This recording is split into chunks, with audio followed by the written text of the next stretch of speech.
Hello everyone, welcome to my channel Net Education and welcome to my Telegram Diaries. So friends, today's session on reinforcement schedules.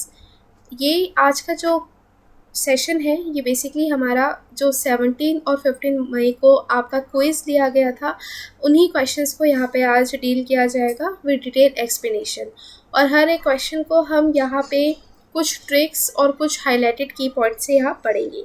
So without getting delay let's get start with the session. So friends, here you can see the first question on slide.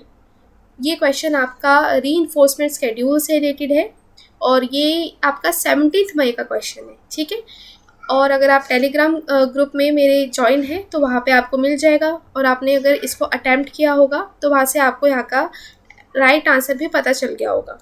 ठीक है, फिर भी हम इसको detail में यहाँ discuss करते हैं इसका राइट आंसर क्या है. तो आप इसको बताइए इसका राइट आंसर क्या होगा, then I will discuss. Question कह रहा है कि which schedule of reinforcement does not specify any fixed number rather states the reinforcement in terms of an averages. मतलब ऐसा यहाँ पे कौन सा स्केड्यूल ऑफ रीइंफोर्समेंट है जो कि यहाँ पे स्पेसिफाई नहीं करता कोई भी फिक्स नंबर और ये कहता है कि रीइंफोर्समेंट जो है वो क्या है, एवरेजेस में हो रहा है. तो आपको इसका राइट आंसर बताना है. इसका राइट आंसर क्या होगा? First is variable ratio schedule, second is fixed ratio schedule, third fixed interval schedule, fourth variable interval schedule and fifth is none of above. So what would be right answer according to you?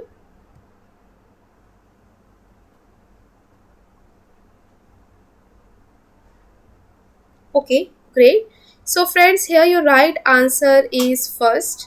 इसका right answer first है, यानी कि एक ऐसा reinforcement schedule जो कि किसी fixed number को यहाँ पे स्पेसिफाई नहीं करता, जबकि यहाँ पे जो रीइंफोर्समेंट होता है वो एवरेजेस की टर्म्स के अंदर होता है. ठीक है, जिसको हम क्या कहते हैं, वेरिएबल रेशियो स्केड्यूल कहते हैं. फ्रेंड्स, ये जो मैंने आपको पहले भी टॉपिक करवाया हुआ है और हमेशा जैसे कि जो भी यूनिट 3 से रिलेटेड साइकोलॉजी से रिलेटेड कोई भी क्वेश्चन आता है तो मैं ज़रूर ये क्वेश्चन को डील करती हूँ क्योंकि ये क्वेश्चन बहुत ही इंपॉर्टेंट है. इसके अंदर रीइंफोर्समेंट शेड्यूल्स आपसे पूछे जाते हैं. अगर आपको ये जो डिटेल कॉन्सेप्ट पढ़ना है कि ये जो रीइंफोर्समेंट शेड्यूल किसके अंदर आता है, बेसिकली ऑपरेंट कंडीशनिंग के अंदर हमने पढ़ा था और उसके अंदर हमने डिस्कस किया था. लेकिन यहाँ पे हम शॉर्ट और क्रिस्प वे में समझेंगे इसका राइट आंसर क्यों हुआ और कैसे हुआ. सो फ्रेंड्स, यहाँ पे जो रीइंफोर्समेंट शेड्यूल है ये होता है, ये डिटरमाइन करता है कि किस तरीके से यहाँ पे जो रीइंफोर्सर है वो किसी भी बिहेवियर को यहाँ पे शेप कर रहे हैं. यहाँ पे बिहेवियर के किस तरह से शेप हो रहा है, कब कैसे यहाँ पे शेप हो रहा है, तो ये सब कुछ हम यहाँ पे देखते हैं रीइंफोर्समेंट शेड्यूल में. यहाँ पे फ्रेंड्स जो शेड्यूल होता है ये 2 पार्ट्स की तरह हो सकता है, मतलब 2 तरीके से यहाँ पे होता है. एक होता है आपका कॉन्टिन्यूस शेड्यूल, दूसरा होता है इंटरमीडिएट. कॉन्टिन्यूस में यानी कि ये आपका मेनली अर्ली स्टेजेस में होता है कि जब हमें यहाँ पे कॉन्टिन्यूसली स्टेजेस पे बिहेवियर को शेप करना होता है. ठीक है, ये मेनली अर्ली स्टेजेस में होता है. जैसे कि यहाँ पे जो एग्जाम्पल ले लेते हैं, जैसे कि डॉग की यहाँ पे कंडीशनिंग करवाई थी पैब्लो ने. तो यहाँ पे डॉग की सबसे पहले क्या करता था, वो स्मेल करके वो सेलिब्रेट करता था. लेकिन पैब्लो ने क्या करा, बार बार यहाँ पे 2 तरीके के स्टिमुलस को, फूड को बैल के साथ लेकर आए और उसकी यहाँ पे एक साथ कॉम्बिनेशन कराया, एसोसिएशन कराया 2 तरह के स्टिमुलस का और तब जाके उसकी कंडीशनिंग कराई. तो अर्ली स्टेजेस पे क्या करते थे पैब्लो, ये श्योर करते थे कि ये कॉन्टिन्यूसली चले. जितना कॉन्टिन्यूसली यहाँ पे आपकी शेपिंग होगी बिहेवियर की, उतना ही ज़्यादा आपका जो बिहेवियर है वो सस्टेन रहेगा. तो उसी तरीके से रीइंफोर्समेंट शेड्यूल में जो अर्ली स्टेजेस में आपका जो बिहेवियर की जो शेपिंग होती है वो कॉन्टिन्यूसली होती है. ठीक है, एक तो ये एक टाइप है. दूसरा है इंटरमीडिएट. इंटरमीडिएट फ्रेंड्स होता है आपका वेरिएशंस होना, कि जब आपके बिहेवियर के अंदर यहाँ पे वेरिएशंस हो रही है, जो रीइंफोर्सर आपको रीइंफोर्समेंट दे रहा है उसके अंदर वेरिएशंस है, इंटरमीडिएट है वो. यहाँ पे वेरिएशंस होती है वो 2 तरीके की होती है बेसिकली. एक होता है आपका फिक्स्ड और दूसरा होता है आपका वेरिएबल. यहाँ पे फिक्स्ड होता है कि मतलब जो यहाँ पे रीइंफोर्समेंट हो रही है वो फिक्स्ड टर्म में हो रही है। दूसरी तरफ वेरिएबल्स यानी कि चेंजेस आ रहे हैं। रीइंफोर्सर जो भी है यहाँ पे रीइंफोर्समेंट दे रहा है उसके अंदर यहाँ पे चेंजेस आ रहे हैं। फिक्स्ड के अंदर क्या है, यहाँ पे दो तरीके से होते हैं, फिक्स्ड रेशियो और फिक्स्ड इंटरवल। यहाँ पे आपको एक एग्जाम्पल के थ्रू समझाया है। ये देखो, ये टेबुलेटेड फॉर्म में आपको एग्जांपल्स दिए हुए हैं, इससे आपको ज़्यादा समझ आएगा। ये मैंने अपने पहले भी ऑपरेंट कंडीशनिंग वाली सेशन में डिटेल में डिस्कस किया है, क्योंकि क्वेश्चन आया है तो हम इसको फिर से डिस्कस कर लेते हैं शॉर्ट और क्रिस्प वे में। यहाँ पे फिक्स रेशियो मतलब क्या है? फिक्स रेशियो यानी कि जब यहाँ पे जो रीइंफोर्सर है वो रीइंफोर्समेंट दे रहा है अपने यहाँ पे क्या कह सकते हैं, टारगेट ऑडियंस को या फिर अपने सब्जेक्ट को, हर फिक्स्ड रेशियो के तौर पे, मतलब हर दो सेकंड या हर दो मिनट पे। अब एग्जांपल यहाँ पे दिया है कि स्टूडेंट को क्या मिल रहा है, यहाँ पे रिवॉर्ड मिल रहा है अपने टीचर से फिक्स नंबर ऑफ टाइम्स में। अगर यहाँ पे टीचर बच्चे को अप्रिशिएट कर रही है किसी भी क्वेश्चन को सॉल्व करने में, तो वो फिक्स रेशियो में हो रहा है। हर दूसरे सेकंड में उसे टास्क करवाया जा रहा है और उसको यहाँ पे एप्रिसिएशन दिया जा रहा है। हर तीसरे सेकंड में उसको यहाँ पे रीइंफोर्समेंट दिया जा रहा है, टास्क कराया जा रहा है, रीइंफोर्समेंट दिया जा रहा है। तो ये फिक्स रेशियो में चलता है, ठीक है, कि a student receive a reward after a fix number of times and they perform a desired behaviour, ठीक है, they perform a desired behaviour. तो ये आता है फिक्स रेशियो, हर दो सेकंड, हर दो मिनट में, ठीक है। फिर आता है फिक्स इंटरवल। सो फ्रेंड्स, यहाँ पे जो फिक्स इंटरवल होता है ये आपके इंटरवल्स में चलता है, मतलब जो रीइंफोर्समेंट मिल रहा है रीइंफोर्सर के द्वारा, वो यहाँ पे इंटरवल के अंदर चल रहा है। मतलब 2 से 5 सेकंड के बीच में कभी भी उसको रीइंफोर्समेंट दे दिया जाएगा थ्रू रीइंफोर्सर। यहाँ पे एग्जाम्पल दिया हुआ है फिक्स्ड इंटरवल, मतलब स्टूडेंट को जो यहाँ पे रिवॉर्ड मिल रहा है वो फिक्स पीरियड ऑफ टाइम में मिल रहा है। अगर यहाँ पे बच्चे ने 5 मिनट का काम किया, एग्जाम्पल टास्क दिया, उसे क्वेश्चन दिया सॉल्व करने के लिए, अगर उस बच्चे ने 5 मिनट तक काम किया अपना, उससे 5 मिनट लगाए क्वेश्चन को सॉल्व करने में, तो टीचर का जो रीइंफोर्समेंट देगी बच्चे को, वो क्या, मतलब इस 5 मिनट के विद इन दे देगी। विद इन दी 5 मिनट्स उसको ये रीइंफोर्समेंट मिल जाएगा, जैसे कि एप्रिसिएशन मिल जाए, रिवॉर्ड यानी टॉफ़ी उसे मिल जाए, कोई प्राइस उसे मिल जाए, ठीक है। इस तरीके से देखा गया है, जैसे कि 2 से 5 मिनट के बीच में कभी भी उसको यहाँ पे मिल जाएगा। तो इंटरवल यहाँ पे फिक्स्ड है, ठीक है। तो आई होप आपको समझ आ गया होगा। नेक्स्ट देखो यहाँ पे वेरिएबल रेशियो।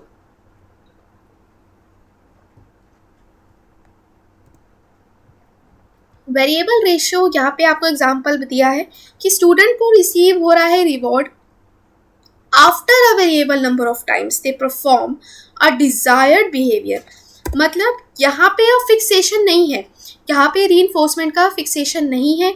यहाँ पे जो आपको रीइंफोर्समेंट दे रहा है वो यहाँ पे 2 या 3 या 4 या 5 सेकंड के अंदर देगा। यहाँ पे फिक्स नहीं है, 2 सेकंड में भी दे सकता है, 3 सेकंड में भी आपको दे सकता है, 4 सेकंड में या 5 सेकंड में भी वो दे सकता है, ठीक है। फिर आता है आपका वेरिएबल इंटरवल। अब जैसे कि वेरिएबल है, वेरिएशंस आएगी रीइंफोर्समेंट देने में। अब यहाँ पे एक तो हमने देख लिया कि वेरिएबल रेशियो है, दूसरी तरफ हम यहाँ पे देख रहे हैं वेरिएबल इंटरवल। सो फ्रेंड्स, ये वेरिएबल इंटरवल होता है, ये आपका यहाँ पे जो रीइंफोर्समेंट दे रहा है जो रीइंफोर्सर, वो वेरिएशंस आएगी इंटरवल में भी, विद इन द इंटरवल यहाँ पे वेरिएशंस आ रही है। यहाँ पे फिक्सेशन नहीं है, यहाँ पे 2 से 5 मिनट के बीच में देगा कभी भी, या 5 से 7 मिनट के बीच में देगा। अब यहाँ पे पूरी तरह से फिक्स ही नहीं है, यहाँ पे वो कभी भी उसको रीइंफोर्समेंट दे देगा इस इंटरवल के इर्द गिर्द, ठीक है। इस इंटरवल के अभी फिक्स नहीं है कि इसी इंटरवल में देगा, वो इसके अराउंड देगा, ठीक है। ये इसके अराउंड यहाँ पे रीइंफोर्समेंट मिलेगा। तो आई होप कि आपको समझ आया होगा। इसका एग्जांपल देख लो वेरिएबल इंटरवल का, कि students receive reward after a variable period of time in which they perform the desired behaviour. मतलब आफ्टर द वेरिएबल, जो वेरिएबल डिसाइडेड था उसी में भी वेरिएशंस आ रही है, after the period of variable, after a variable period of time उसको यहाँ पे रीइंफोर्समेंट मिल रहा है थ्रू द रीइंफोर्सर। ठीक है, आई होप आपको ये समझ आ गया होगा। इस तरीके से हम यहाँ पे रीइंफोर्समेंट स्केड्यूल देखते हैं क्वेश्चंस को पढ़ के, क्योंकि क्वेश्चन में आपको कहा गया था कि यहाँ पे फिक्स नहीं है, यहाँ पे जो रीइंफोर्समेंट मिल रहा है जो यहाँ पे आपके ऑडियंस को या फिर आपके सब्जेक्ट को, ये फिक्स नहीं है। ठीक है, यहाँ पे क्या है, इन टर्म्स ऑफ एवरेजेस देखा जा रहा है, तो वो क्या है, वेरिएबल रेशियो स्केड्यूल यहाँ पे होगा। ठीक है, नेक्स्ट देखिए, नेक्स्ट क्वेश्चन देखिए। सेकंड क्वेश्चन कह रहा है कि who said that ultimate goal of aversion is that state of physiological quiescence to be reached when the disturbing stimulus ceases to act upon the organism. इसकी हिंदी लिखी हुई है कि किसने कहा है कि जब अशांतकारी उद्दीपन जीव पर कार्य करना बंद कर देता है, तब विमुखता का अंतिम लक्ष्य शारीरिक निस्तब्धता की आवश्यकता की अवस्था है। मतलब मेनली इसको सिंपलर फॉर्म में देखा जाए तो ये क्वेश्चन कह रहा है कि यहाँ पे कौन ऐसा ये इस स्टेटमेंट को फेवर कर रहा है, कौन ऐसा यहाँ पे फिजियोलॉजिस्ट है यहाँ पे जो इसको फेवर करता है कि जब भी यहाँ पे किसी भी काम के अंदर यहाँ पे अवर्जन्स क्रिएट हो रहा है। ठीक है, अवर्जन यहाँ पे क्रिएट हो रहा है जो आपको उस कार्य करने से रोक रहा है। डिस्टर्बिंग एलिमेंट यहाँ पे क्रिएट हो रहा है, डिस्टर्बिंग स्टिमुलस यहाँ पे क्रिएट हो रहा है, जिसके वजह से यहाँ पूरे के पूरे ऑर्गेनिज्म को, पूरे के पूरे माहौल को वो इफेक्ट कर रहा है। तो कौन कहता है? E.L. थॉर्नडाइक कहते हैं, W. कोहलर कहते हैं, यानी कि वुल्फगैंग कोहलर कह रहे हैं, E.C. टोलमैन कह रहे हैं, क्लैर्क हल कह रहे हैं, या इनमें से कोई नहीं। इसका राइट आंसर क्या होगा? इसका जल्दी से राइट आंसर बताइए, फिर हम इसको डिस्कस करते हैं। Okay, so friends, here you can see the right answer of this question is 3 इसका राइट आंसर है, यानी कि E.C. टोलमैन इसको कहते हैं कि यहाँ पे अगर अवर्जन्स क्रिएट हो रही है तो वो आपको यहाँ पे डिस्टर्बिंग स्टिमुलस की तरह काम करेगा, जो पूरे के पूरे ऑर्गेनिज्म के ऊपर गलत इफेक्ट करेगा। ठीक है, ऑर्गेनिज्म को डिस्टर्ब करेगा। तो ये आपके E.C. टोलमैन कहते थे। सो फ्रेंड्स, यहाँ पे टोलमैन क्या थे, टोलमैन के बारे में जान लेते हैं। टोलमैन हमारे यहाँ पे कॉग्निटिव व्यू इन्होंने डेवलप किया था। ठीक है, इन्हें कॉग्निटिव थ्योरीज से भी कंसिडर किया जाता है। कॉग्निटिव व्यू इन्होंने दिया था और इन्होंने इनके अकॉर्डिंग क्या था, इन्होंने एक तरह की अजम्पशन को यहाँ पे चैलेंज किया था, क्योंकि बेसिकली यहाँ पे कहा गया था कि अगर हमें यहाँ पे कोई स्टिमुलस मिलता है तो उसका रिस्पॉन्स यहाँ पे देखा जाता है, लेकिन स्टिमुलस रिस्पॉन्स के बीच में भी एक तरह का मीडिएशनल प्रोसेस होता है जो आपको किसी काम करने के लिए मोटिवेट करता है। जब तक हमारे इस मीडिएशनल प्रोसेस में यहाँ पे प्रोसेसिंग नहीं होगी, तब तक यहाँ पे कोई इफेक्ट जनरेट नहीं होगा। तो ये टोलमैन ने ये स्टेटमेंट दी थी। ठीक है, टोलमैन ने इस तरह की असम्पशन को यहाँ पे चैलेंज किया था और उन्होंने कहा था कि यहाँ पे सिर्फ और सिर्फ स्टिमुलस और रिस्पॉन्स को देखा नहीं जाता, इसके बीच में एक मीडिएशनल प्रोसेस है, एक मीडिएशनल यहाँ पे जो एक इफेक्ट है जो यहाँ पे इम्पैक्ट करता है पूरे के पूरे आपके यहाँ पे आउटकम को। सिर्फ स्टिमुलस और रिस्पॉन्स नहीं देखा जाता, एक मीडिएशन प्रोसेस भी होता है। तो वही इस तरह से आपको यहाँ पे स्टेटमेंट की गई है, दी हुई है। तो उसका यहाँ पे राइट आंसर, यहाँ टोलमैन ने इसको फेवर किया था। टोलमैन यहाँ बिलीव करते थे कि यहाँ पे स्टिमुलस रिस्पॉन्स के अलावा भी आपका एटीट्यूड, आपका बिलीव, आपके चेंजिंग कंडीशंस भी आपको यहाँ पे मदद करते हैं आपके गोल को पाने में। तो वही क्वेश्चन कह रहा था, यहाँ पे आपको गोल से कौन रोक रहा है? आप, ये भी आपका फिजियोलॉजिकल यहाँ पे क्विसेंस है, मतलब आपके यहाँ पे रोक रहा है, आपके एक तरह का अवर्जन्स क्रिएट कर रहा है आपको गोल की तरफ लेकर जाने में। तो ये टोलमैन यहाँ पे कहते थे। ठीक है, टोलमैन यहाँ पे कहते थे। इसके अलावा टोलमैन क्या करते थे, यहाँ पे ये एक तरह के बिहेवियरिस्ट थे जिन्होंने स्टिमुलस रिस्पॉन्स की थ्योरी को नहीं माना, यहाँ पे डिनाई करा और यहाँ पे कहा कि एक बीच में यहाँ पे एक तरह का कॉग्निटिव फैक्टर होता है। ठीक है, ये देख लो, आमतौर पे जो बिहेवियरिस्ट थे वो इस तरीके के मॉडल को यहाँ पे फेवर करते थे, जैसे कि स्टिमुलस और यहाँ पे रिस्पॉन्स को, यहाँ पे कोई बीच का कुछ मीडिएशन चीज़ यहाँ नहीं होती थी, मीडिएशन प्रोसेस नहीं होता था। लेकिन अकॉर्डिंग टू टोलमैन यहाँ पे एक तरह का मीडिएशन प्रोसेस होता है जिसको हम यहाँ पे मेंटल इफेक्ट कहते हैं। ठीक है, मेंटल इफेक्ट जिसको कह रहे हैं। इनपुट हमें मिलता है और हमारे माइंड में प्रोसेसिंग होती है और बाद में जाके एक आउटपुट, एक बिहेवियर हमें मिलता है। तो आई होप ये आपको समझ आ गया होगा। नेक्स्ट देखिए, question number third. Question number third कह रहा है कि विच स्टेटमेंट इज करेक्ट। अब आपको मैंने वो बता दिया, ठीक है, टोलमैन का आपको पूरी थ्योरी एक तरह से बता दी कि किस तरीके से टोलमैन फेवर करता है।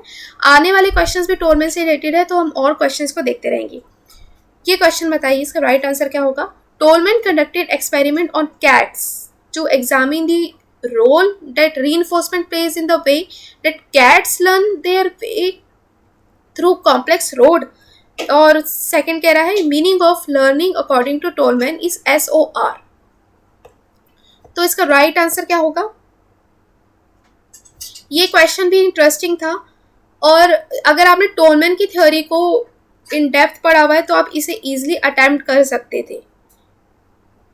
और वैसे भी मैंने टोलमैन की थ्योरी को अपने सेशन में डिटेल में डिस्कस किया है। If you want so you can refer through the link in description below, जहाँ पे मैंने दिया हुआ है आपको, वहाँ से आप देख सकते हैं।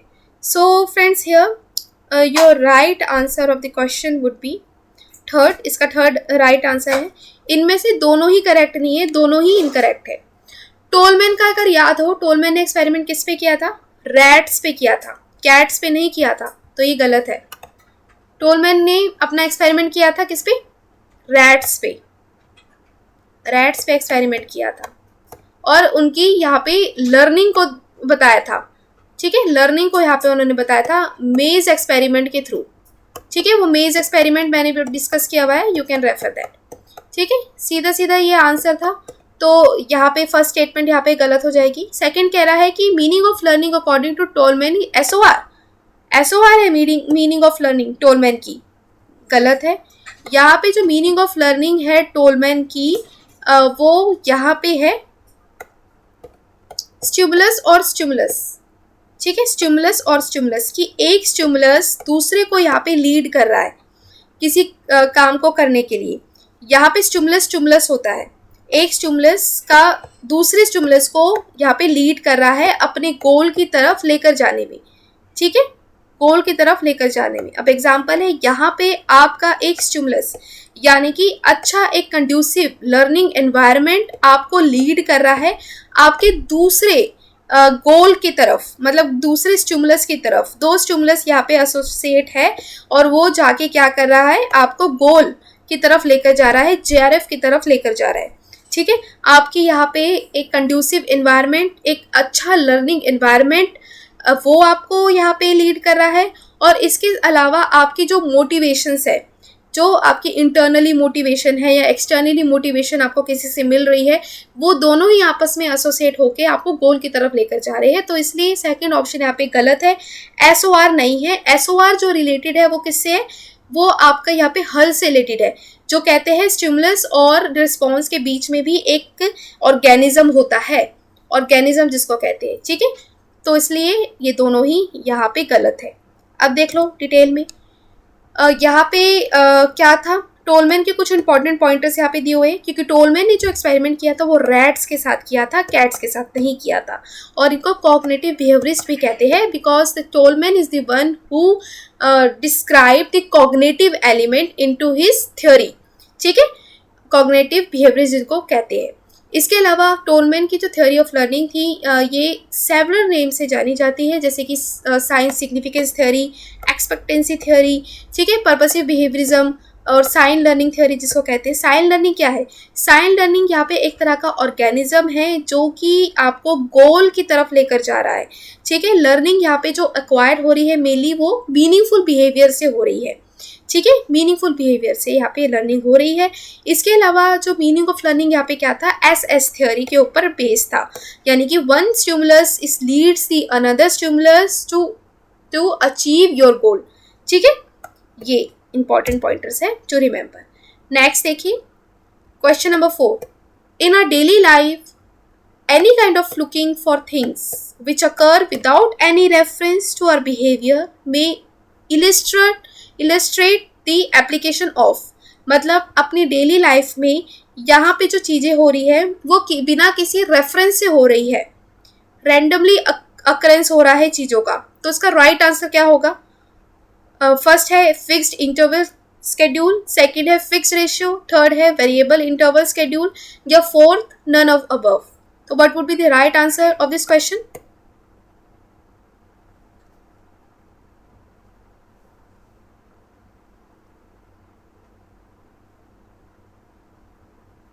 Okay, so good everyone. So here we can see the right answer of this question is third. Third इसका राइट आंसर है, ठीक है, थर्ड इसका राइट आंसर है, यानी कि वेरिएबल इंटरवल स्केड्यूल। यहाँ पे जो अकरेंस हो रही है बिहेवियर की वो फिक्स्ड नहीं है, क्वेश्चन में ही हिंट मिल गया। विद यहाँ पे विदाउट एनी रेफरेंस यानी कि विदाउट एनी फिक्सेशन, यहाँ पे जो आपका बिहेवियर हो रहा है वो क्या हो रहा है? वेरिएबल्स में हो रहा है, वेरिएबल इंटरवल स्केड्यूल के अंदर हो रहा है, ठीक है। तो ये आपको दिया हुआ है यहाँ पे। तो वेरिएबल इंटरवल स्केड्यूल में क्या होता है कि जहाँ पे आपका जो रीइंफोर्सिंग होता है बिहेवियर का वो आफ्टर एन वेरिएबल इंटरवल में होता है, जब वो टाइम पूरा क्रॉस कर लेता है, पूरा पास हो जाता है।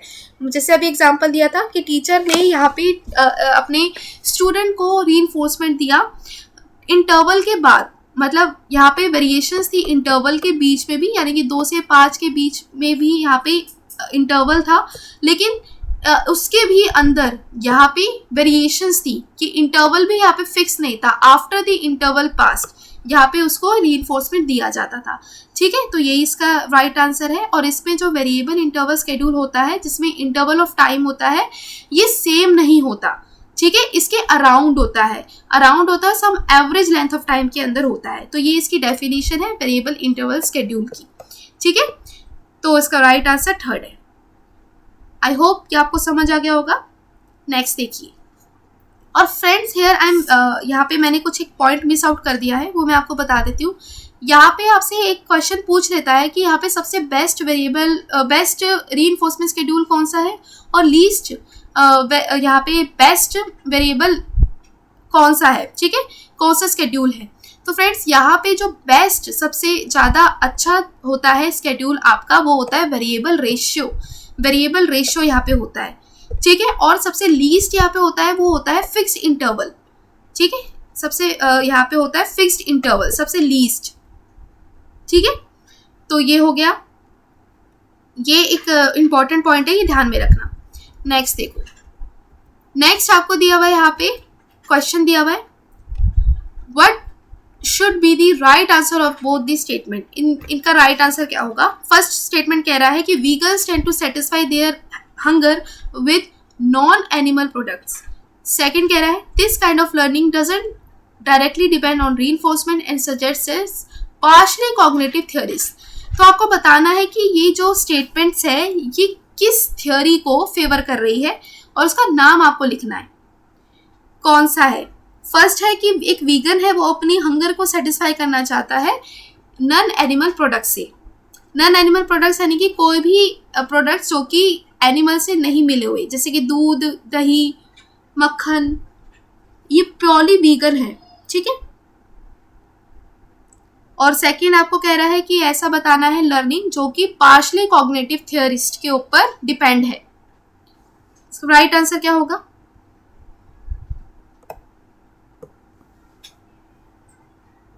Okay, good everyone.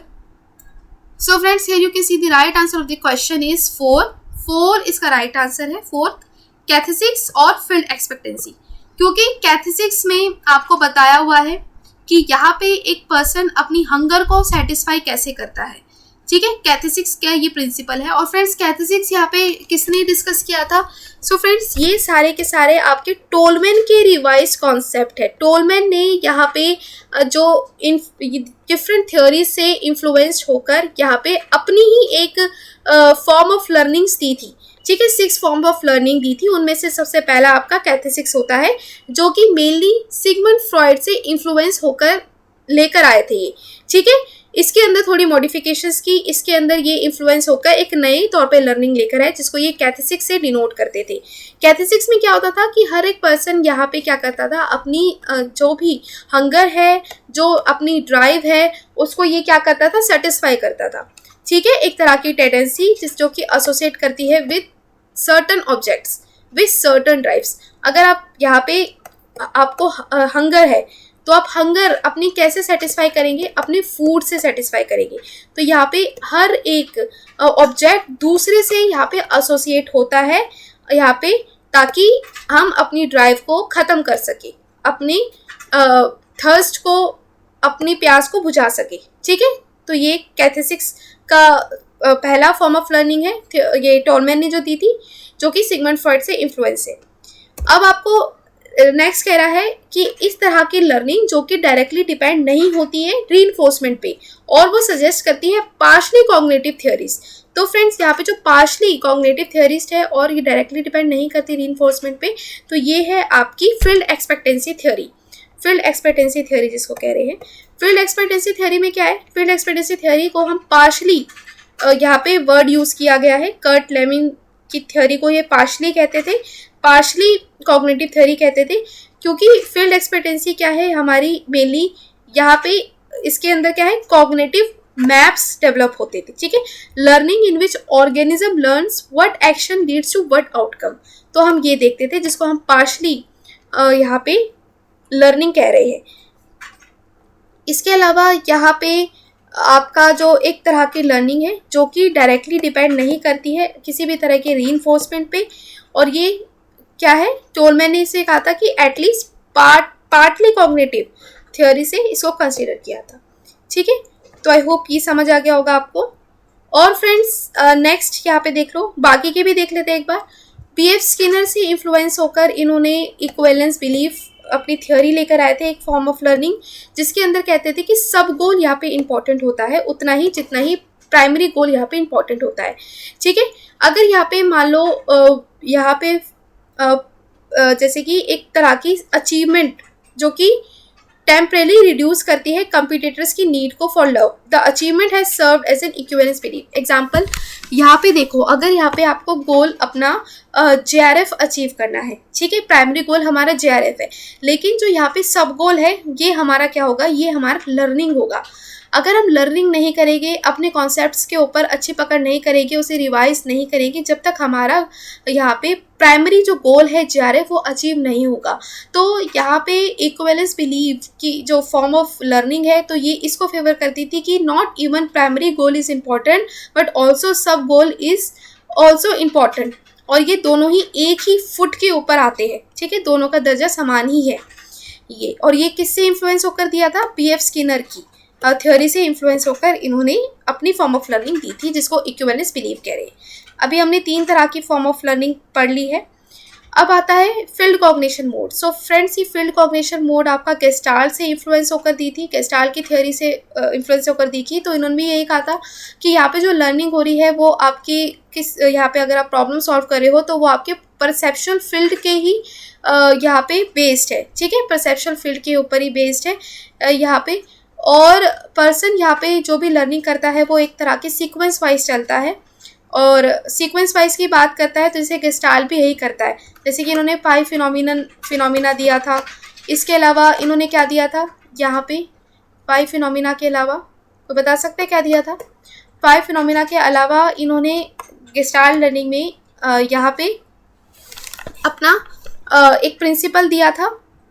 ठीक है, कि यहाँ पे जो भी लर्निंग होती है वो कैसे जाती है, ये होल टू पार्ट जाती है। ठीक है, होल टू पार्ट्स, मतलब सबसे पहले हम एज अ कंप्लीट किसी चीज़ को परसीव करते हैं और तब जाके ये पार्ट्स के अंदर हमारी लर्निंग होती है, होल टू पार्ट जाती है।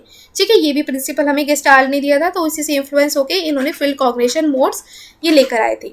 फिर आता है drive discrimination theory. Drive discrimination theory जो कि आपकी यहाँ पे इन्फ्लुएंस होकर आई थी हल की थ्योरी से, जिन्होंने हल ने भी ड्राइव की बात की थी, और ये सिमिलर है, कैथेसिक्स से काफ़ी सिमिलर होती है कि हर एक पर्सन अपनी ड्राइव्स को किस तरह से यहाँ पे फुलफिल करता है और कैसे उसको कम करता है, और इसके साथ साथ यहाँ पे जो भी पर्सन अपनी ड्राइव को फुल यहाँ पे कम कर रहा है, अपनी इच्छा को सेटिस्फाई कर रहा है, तो वो प्रायोरिटी वाइज करता है, ठीक है, प्रायोरिटाइज करता है अपनी इच्छाओं को और यहाँ पे डिस्क्रिमिनेट करता है। इसके अलावा मोटर पैटर्न्स दिए थे हमें। मोटर पैटर्न्स ये गटरी से इन्फ्लुएंस होकर इन्होंने कहा था, ठीक है, कि यहाँ पे टोलमैन ने कहा था कि जो लर्निंग हो रही है हमारी वो क्या है, हमारे लर्निंग एसोसिएशन है किसके बीच में, स्टिमुलाई और मूवमेंट्स के बीच में लर्निंग हो रही है थ्रू मूवमेंट्स, मोटर पैटर्न्स इसके अंदर आ जाते हैं। तो ये गटरी से इन्फ्लुएंस होकर ये फॉर्म ऑफ लर्निंग हमें किसने दी थी, टोलमैन ने दी थी, ठीक है। तो ये हमने सारे के सारे 6 साइन ऑफ लर्निंग थ्योरी के जो एलिमेंट्स है ये हमने डिस्कस कर लिए जो कि टोलमैन ने दी थी, ठीक है। तो आई होप आपको क्वेश्चन समझ आ गया होगा। नेक्स्ट क्वेश्चन देखिए, question number 6, who prefer to call classical conditioning by the name of sign learning. कौन कहता था यहाँ पे क्लासिकल कंडीशनिंग को यहाँ पे साइन लर्निंग, कौन कहता था?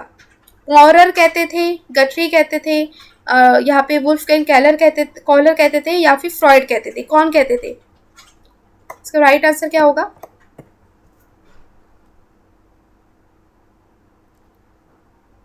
और फ्रेंड्स मैं जितनी भी आपको यहाँ पे एक्सप्लेनेशन दे रही हूँ इसका आप प्लीज़ नोट्स यहाँ पे क्रिएट करते जाओ, क्योंकि यही आपके दिमाग में क्लिक करेगा एग्जाम में और इसको यहाँ पे समझ के आप इजीली कर सकते हो किसी भी क्वेश्चन को अटेम्प्ट, ठीक है। सो friends here you can see the right answer of the question is, यहाँ पे आंसर फर्स्ट है। मॉरर ने ये कॉन्सेप्ट दिया था और उन्होंने क्लासिकल कंडीशनिंग को एज अ साइन लर्निंग यहाँ पे वो कंसिडर करते थे, ठीक है। अब यहाँ पे देखते हैं हॉबर्ट मॉरर ने यहाँ पे आपको एक तरह की कोपिंग स्ट्रेटेजीज दी थी। कोपिंग स्ट्रेटेजीज कह सकते हैं या कोपिंग टेक्निक्स कह सकते हैं एंजाइटी से डील करने में, ठीक है, कि एक इंसान कैसे अपनी एंजाइटी के साथ डील करता है, तो वो इन्होंने टेक्निक्स दी थी मॉरर ने यहाँ पे 2 तरीके की हमें टेक्निक्स दी थी। बेसिकली पहला था अवॉइडेंस और दूसरा यहाँ पे इस्केप, कि किस तरह से एक पर्सन है अपने फियर से यहाँ पे अवॉइड करता है, ठीक है, फियर को ये अवॉइड करता है अपने, और या फिर इस्केप करता है या फिर उससे भागता है ताकि यहाँ पे अपनी एंजाइटी को, अपने फियर को ओवरकम कर सके। 2 तरीके की कोपिंग टेक्निक दी थी, अवॉइडेंस और इस्केप। अवॉइडेंस क्या करता था, ये रेफर करता था एक तरह का बिहेवियर जो कि यहाँ पे मेनली हम अटेम्प्ट करते हैं कि हम यहाँ पे प्रिवेंट कर पाए किसी भी एक्सपोजर ऑफ फियर से, ठीक है।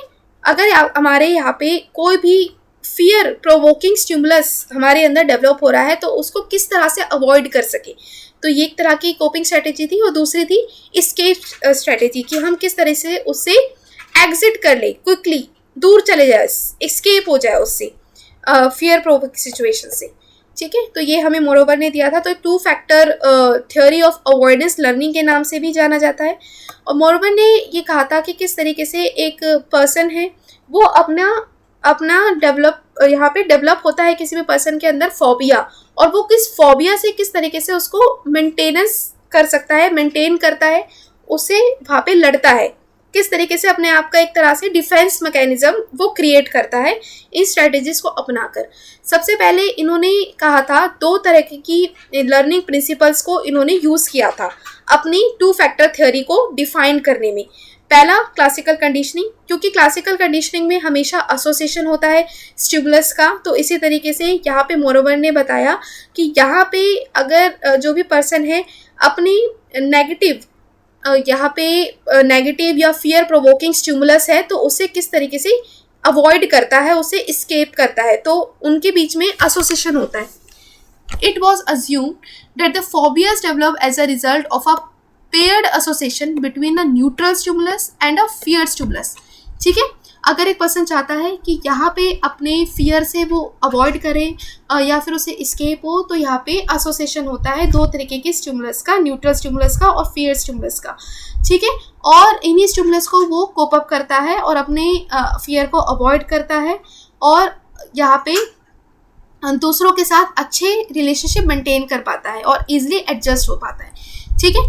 क्लासिकल कंडीशनिंग को इन्होंने यूज़ किया था अपनी थ्योरी को बताने के लिए। नेक्स्ट है इन्होंने यूज़ की थी स्किनर की theory of operant conditioning. Operant conditioning इन्होंने यूज़ की थी कि किस तरीके से एक पर्सन है वो ऑपरेंट कंडीशनिंग का यूज़ करके अपने फियर को ओवरकम करता है, उसको एस्केप करता है, उसको अवॉइड करता है और ईजिली वो एडजस्ट करता है अपने एनवायरनमेंट पे। यहाँ पे आपको बताया है कि एग्जाम्पल आपको दिया हुआ है कि मान लो अगर एक पर्सन है वो क्या है, उसे सोशल एंजाइटी है, मतलब एक पर्सन इंट्रोवर्ट काइंड ऑफ है, मतलब इंट्रोवर्ट है। इंट्रोवर्ट ऐसे पर्सन जो कि दूसरों से कम घुलना मिलना पसंद करते हैं, ठीक है। अगर मान लो एक इंट्रोवर्ट पर्सन को आप सोशल गैदरिंग में लेके चले जाओ, ठीक है, सोशल गैदरिंग मतलब बहुत भीड़ भड़ाका है वहाँ पे, काफ़ी लोग हैं वहाँ पे, तो जनरली जो इंट्रोवर्ट पर्सन होते हैं वो सोशल गैदरिंग में नहीं जाते, वो कम सोशल होते हैं। लेकिन अगर उनको अपने यहाँ पे कंफर्ट जोन से बाहर लेकर जाओ, ज़्यादा ही सोशल गैदरिंग में ले जाओ, तो वो क्या करेंगे, वो उससे एस्केप होना चाहेंगे क्योंकि वो उनका कंफर्ट एरिया नहीं है, उससे वो दूर जाना चाहते हैं, ठीक है। तो वो क्या करेंगे, वो इस स्थिति से एस्केप होंगे, इस स्थिति को वो अवॉइड करेंगे, ठीक है। तो इसी तरीके से यहाँ पे जो पर्सन है यहाँ पे अवॉइड करता है अपने स्टिमुलस से, अगर उसे कुछ ऐसा स्टिमुलस मिल रहा है जो कि उसके लिए सही नहीं है, उसके लिए एक तरह का अनप्लीजेंट इमोशंस यहाँ पे क्रिएट कर रहा है, तो ये इससे दूर जाते हैं, ठीक है। और फ्रेंड्स यहाँ पे जो आपको बताया हुआ है ऑपरेंट का मतलब क्या है कि जब यहाँ पे आपको रीइंफोर्समेंट मिल रहा है, ठीक है। यहाँ पे एक पर्सन है, इंट्रोवर्ट पर्सन है, उसे रीइंफोर्समेंट कैसे मिलेगा, रीइंफोर्समेंट मिलेगा कि जब वो सोशल गैदरिंग से इस्केप हो जाए, सोशल गैदरिंग से इस्केप हो जाए, उस बिहेवियर उस एनवायरनमेंट में जाए ना, तो उसके लिए सबसे बड़ा ये एक तरह का रीइंफोर्समेंट है, ठीक है। एक तरह का अवॉइडेंस बिहेवियर ही उसका एक तरह का रीइंफोर्समेंट है जो उसको अपने कंफर्ट जोन से बाहर जाने में रोक रहा है और उसको एक तरह का प्लीजेंट इमोशन क्रिएट कर रहा है, ठीक है। तो इस तरीके से मॉर्मर ने ये पूरा का पूरा फिनोमिना डिस्क्राइब किया था, ठीक है। ये आपको पूरी एक्सप्लेनेशन लिखी हुई है, you can refer that also. अगर कोई डाउट है you can ask me in comment section below, और बाकी आप लाइव चैट में मुझे रिस्पॉन्सेज दे रही है और मैं साथ के साथ आपको लिख कर ये एक्सप्लेनेशन आपको प्रोवाइड कर रही हूँ, तो आप अपनी फ्रेंड्स के साथ भी जरूर शेयर कर सकते हो इसे, ठीक है। क्वेश्चन नंबर 7 कह रहा है कि the sign gestalt expectations represents a combination of. अब आपको यहाँ पे बताना है गेस्टाल्ट का किस तरीके की ये कॉम्बिनेशंस को रिप्रेजेंट करता है। फर्स्ट है इंटेलिजेंस एंड परसेप्शन, सेकंड है परसेप्शन एंड प्रोवोकेशन, थर्ड है इंटेलिजेंस एंड लर्निंग, या आपको 4 दिया हुआ है, इनमें से कोई नहीं। तो उसका राइट आंसर क्या होगा?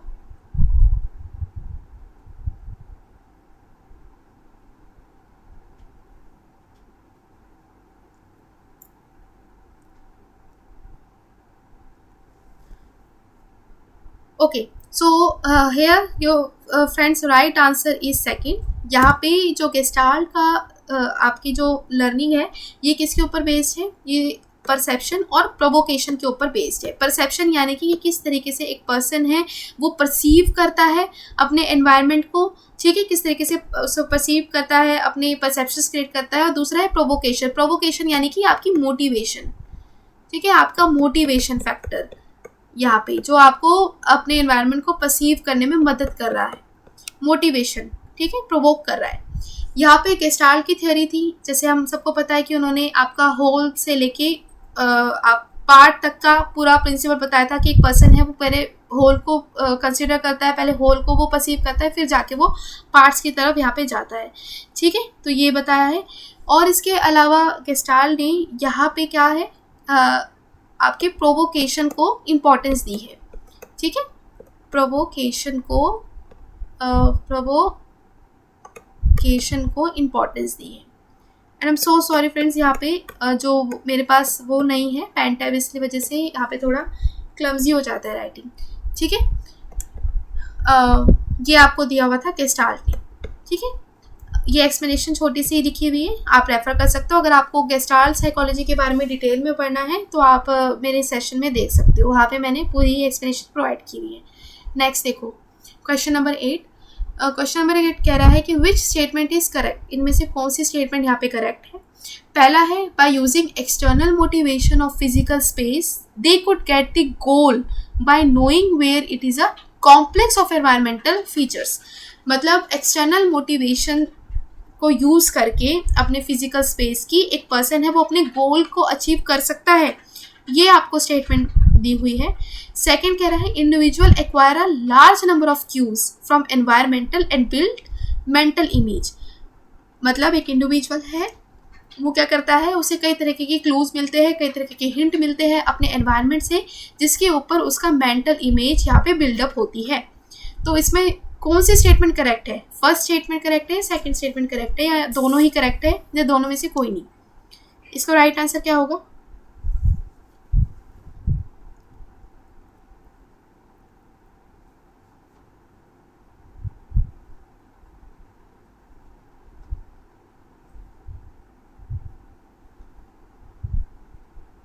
ओके, सो आपने बताया है इसका राइट आंसर। अभी देखते हैं इसका राइट आंसर क्या होगा।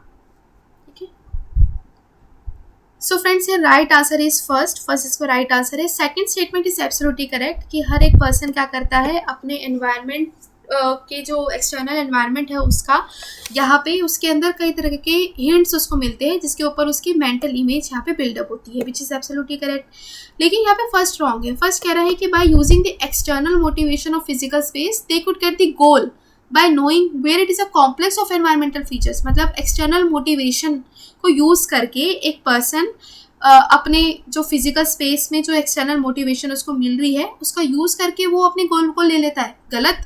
यहाँ पे एक्सटर्नल मोटिवेशन के साथ साथ इंटरनल मोटिवेशन भी उतनी ही इम्पोर्टेंट है। जब तक हम इंटरनली मोटिवेटेड नहीं होंगे तब तक हम यहाँ पे किसी भी गोल की तरफ नहीं पहुंच पाते और किसी भी गोल को अचीव नहीं कर सकते। जैसे कि मन में अगर इच्छा नहीं है JRF को पाने की तो आप नहीं पा सकते।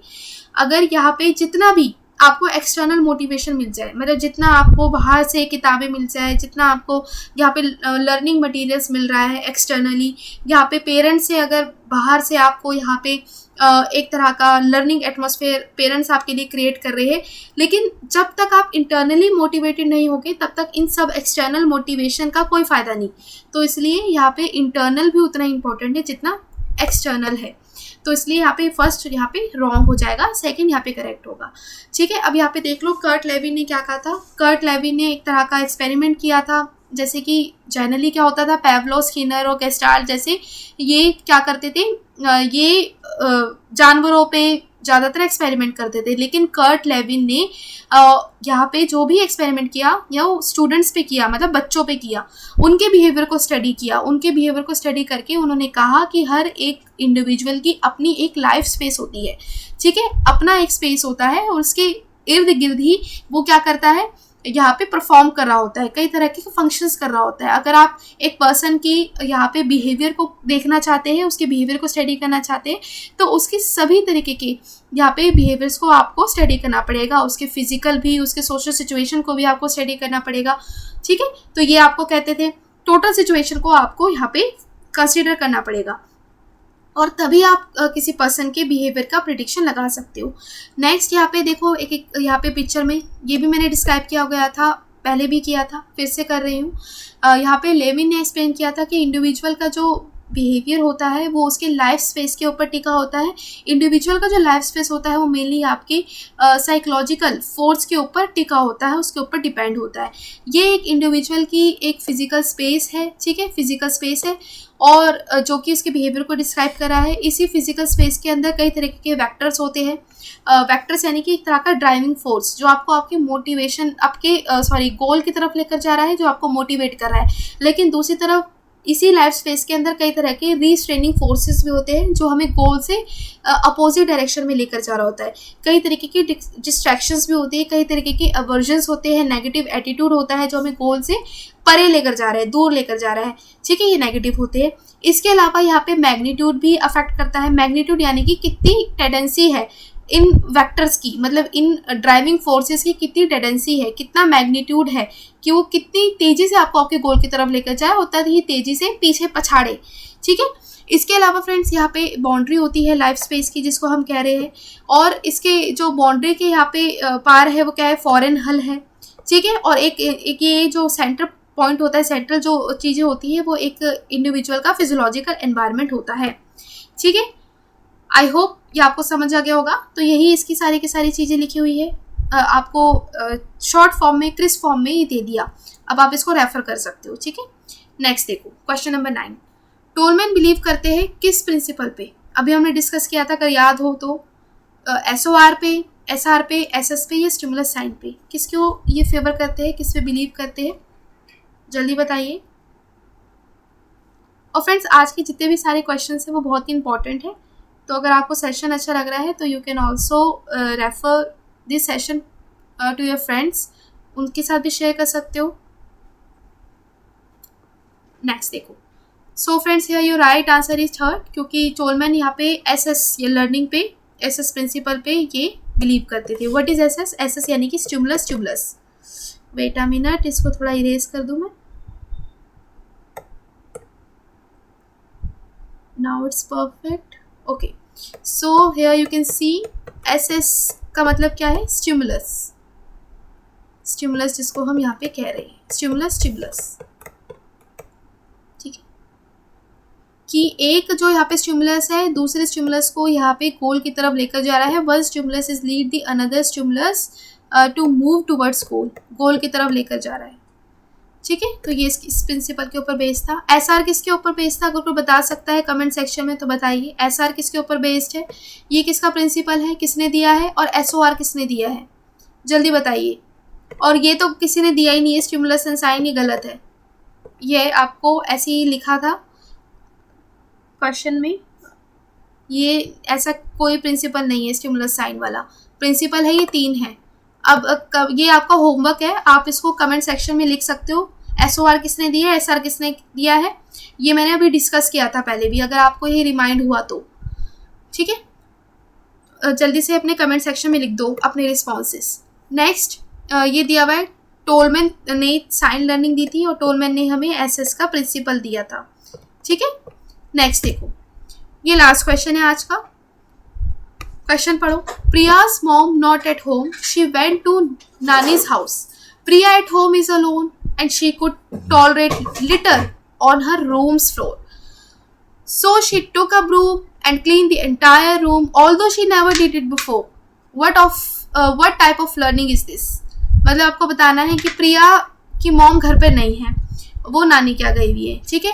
प्रिया ने क्या करा, प्रिया घर पे अकेली है, प्रिया के घर में कमरे में बहुत गंदगी है, ठीक है, वो टॉलरेट नहीं कर पा रही, उसको देख नहीं पा रही, तो प्रिया क्या करती है, झाड़ू उठाती है और सफाई कर देती है। अब आपको बताना है, इसमें क्वेश्चन में कह रहा है कि प्रिया ने कभी भी पहले झाड़ू नहीं लगाई, पहले भी कभी सफाई नहीं की, ठीक है। तो इसका राइट आंसर क्या होगा? फर्स्ट कह रहा है maze learning, sign learning, hidden learning या पेटेंट लर्निंग।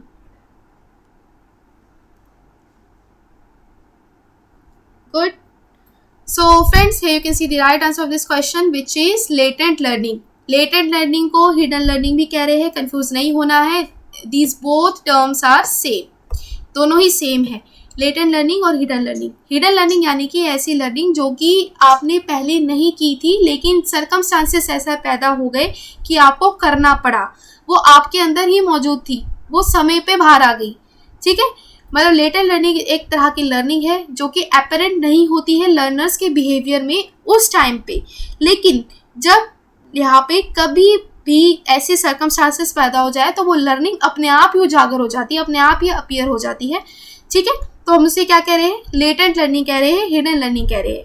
और फ्रेंड्स ये जो लेटेंट लर्निंग का जो पूरा एक्सपेरिमेंट है टोलमैन ने रैट्स के साथ किया था, और उन्होंने की लेटेंट लर्निंग को यहाँ पे बताया था कि एक रैट के अंदर भी लर्निंग छुपी होती है, रैट भी एक तरह का मेंटल प्रोसेसिंग करता है और लर्निंग यहाँ पे होती है उसकी भी, ठीक है। ना सिर्फ यहाँ पे ह्यूमन बीइंग में लर्निंग नहीं हो रही, एक जानवर में भी लर्निंग हो सकती है। तो इसी कॉन्सेप्ट को फेवर करते हुए उन्होंने यहाँ पे एक्सपेरिमेंट किया तो बताया था कि किस तरीके से लर्निंग होती है। तो अगर आप चाहते हो तो आप रेफर कर सकते हो पूरा मेज का एक्सपेरिमेंट, क्योंकि वो काफ़ी लेंथी है तो सेशन काफ़ी बड़ा हो जाएगा, तो इसलिए मैं लेकर नहीं आई इसमें। तो आप अलग से वो सेशन देख सकते हो, उसका लिंक भी मैंने दे दिया है, वहाँ पे कई तरह के स्टेप्स भी बताए हुए हैं, ठीक है फ्रेंड्स। तो आई होप ये आपको सारे के सारे क्वेश्चन समझ आ गए होंगे। ये बेसिकली आज के क्वेश्चन थे जो 17 मई और 15 मई को हुए थे। अगर इससे रिलेटेड कोई भी डाउट है तो you can ask me any time in comment section below. Also you can join my Telegram group जिसपे रेगुलर बेसिस पे हम ये क्वेश्चंस करते हैं और बाद में जाके इसकी एक्सप्लेनेशन आपको प्रोवाइड की जाती है। कोशिश यही होती है कि जितने नए नए क्वेश्चन यहाँ पे आपके लिए बनाऊँ, उतनी ही ज़्यादा प्रैक्टिस हो, उतना ही ज़्यादा आपको डीप कॉन्सेप्ट पढ़ने को मिले, क्योंकि अगर डीप कॉन्सेप्ट नहीं पढ़ोगे तो आगे जाके ये प्रॉब्लम हो सकती है, क्योंकि आपको आगे जाके खुद पढ़ाना है अपने स्टूडेंट्स को। तो उसी तरह को आप उसी चीज़ को फेवर करने के लिए ये क्वेश्चंस आपके लिए बनाए जाते हैं मेरे टेलीग्राम ग्रुप पे, तो आप उसको ज्वाइन कर सकते हो, वहाँ से रेगुलर बेसिस पे आप दे सकते हो। ठीक है, तो आज का सेशन कैसा लगा? You can give me a feedback in comment section below. Till then stay blessed, enjoy learning and stay at home. Thank you.